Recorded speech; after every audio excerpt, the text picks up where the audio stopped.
Yeah. Afatrafatra tiako volagnina fidifidana olo atao namagna apetraka anao plasy ankavanagna. Tsy nampoiziko anao igny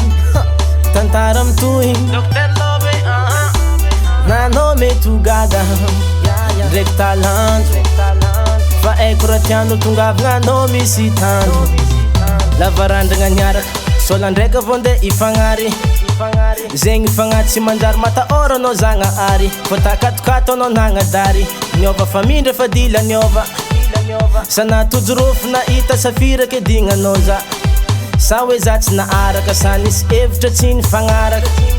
natonga anao nanagna jery lomorogna mety amsaraka tsisy varagna ko nivitako rô tsy anignenako satra za mba mikatsaka zegny masoagna tsara ny fiainako fa natsara na ratsy de za pare fa nognenjika fogna no rerake sitragna janogna pary silence ozy namagna za eme tsara koragna de volanko lava lalombono ela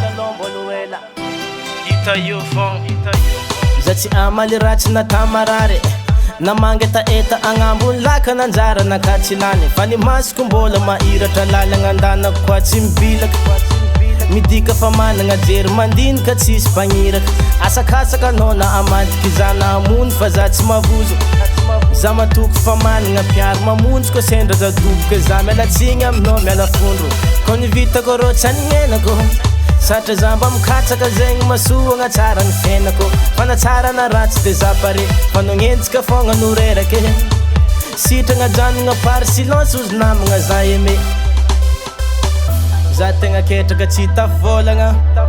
fa omby mahiatsy le lafiny namagna ozy ny abolagna tsy hoe managna nianiky ny magnodidina tsy asianao fotony